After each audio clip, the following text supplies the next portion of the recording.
Sports Express on Newsline 9. Covering local high school sports like no one else. Newsline 9's Sports Express. Sponsored by Marshfield Clinic. Well, the wait is finally over. High school football players across Wisconsin have been waiting for this day since last November, but finally, the Friday night lights have turned on. Welcome to the first Sports Express of 2013. I'm David Guzman. Let's just get right into it with our game of the week, and featuring the defending Division 5 state champions Amherst against last year's co-champions in the CW10 Rosholt. And if there's one thing Falcons coach Mark Lusick wanted to maintain from last season, it's the team's physicality. All right, here we go. Mark Lusick's squad ready for the opener, but his Falcons have to get through a nest of Hornets. Amherst leading 14-0 in the third off the Rosholt punt. Garrett Groshek takes the return, and check this out. The sophomore making moves, cuts it back left and returns the punt 35 yards for the touchdown. Amherst goes up 20-0, and then to start the fourth quarter, Garrett Groshek, he would get it again, getting into the end zone, this time on the keeper, as Amherst goes up 26-0, and the Falcons start the season undefeated, beating Rosholt 26-0. All right, now let's check in with the Valley Football Association. Teams starting their non-conference schedule in Week 1, including Marshfield hosting Wausau West. There was an intense three-man competition for the starting Tigers QB spot, but tonight senior Colton Zaradka took the snaps. Marshfield playing in their first game since the state semifinals, hosting Wausau West, and early in the first quarter, the Warriors with the ball. Quarterback David Seaman in the red zone throws to Callan Bentz for the touchdown. Wausau West up 7-0.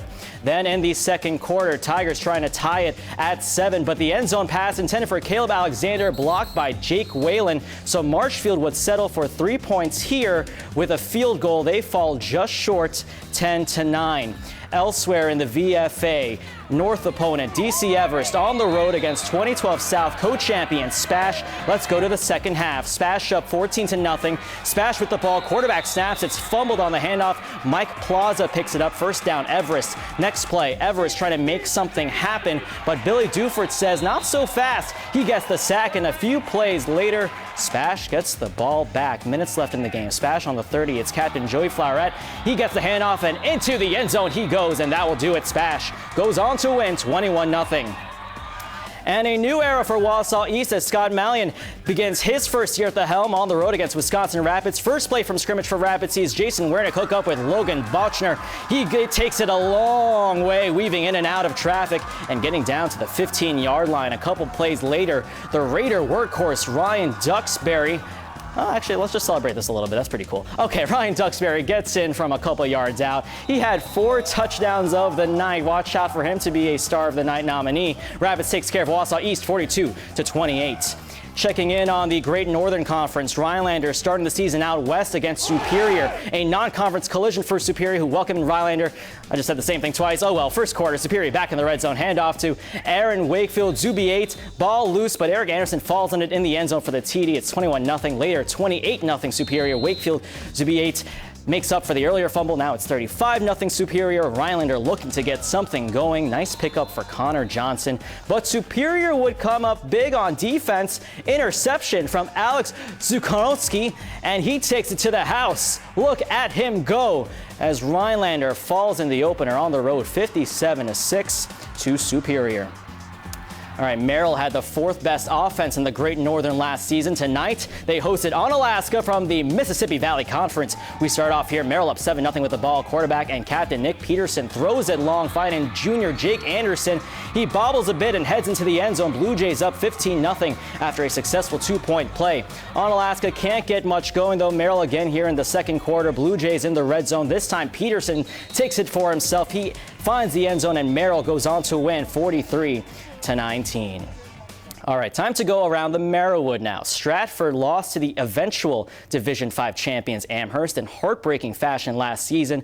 But now there's a new coach in town, Jason Tubbs, taking the place of the legendary Kyle Takis. Tubbs says he wants to focus defense defensive tackles, and the D certainly came to play tonight. Stratford starting 2013 at home against Pittsville. Tigers would get the scoring started again right away in the third quarter. Senior quarterback Drew Spaeth throws a short pass to running back Davis Drews, who would run right through the Panthers defense and into the end zone for the touchdown.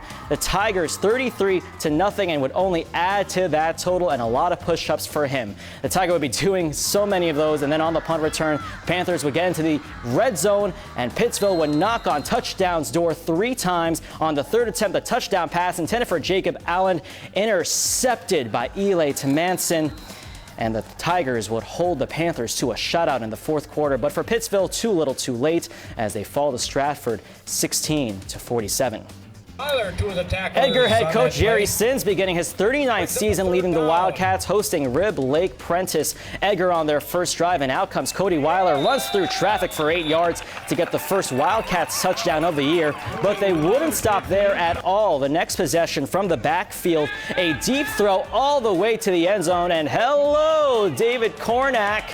The senior makes it a 2-possession game. What a throw from Connor Handrick as Edgar shuts out Prentice 63-0. Auburndale at Marathon in what could potentially be a battle of wide receivers. Well, there was a lot of catching done. Second quarter, Auburndale driving, and the deep pass to Wyatt Weiler broken up by Nathan Martin. That catching I was talking about, all right, just hold on a second. Coming towards the other, and Nathan Martin hands it off, but to who? Ethan Schubert, that's who. It's a 47-yard run for the junior. Okay, maybe I lied. There was a lot more running than passing than I thought. A commanding 28-0 lead for Marathon. Red Raiders with the dominating win, 43-8 over the Apaches. To the Cloverwood, Newman Catholic and Greenwood Grandin in Weston, and near the end of the third quarter, Eric Byczynski with a long deep pass to Brody Lemke. Newman gets into the red zone. There's some passing I've been talking about as they trailed by 2 possessions. Switching sides, Byczynski again passing, but Nate Persowski can't make the play. Time running out for the Cardinals to get on the board. They get into the red zone one more time, but Greenwood Grandin uses their defense to shut out Newman 16-0. Another Cloverwood battle. Loyal against Chip Falls McDonald. Greyhounds have a 12-0 lead at the half. They get a third quarter touchdown to go up 19-0. Then Jake Ruth gets the ball, and Ruth runs right over a would-be tackler on his way into the end zone from 9 yards out. Loyal leading 25-0.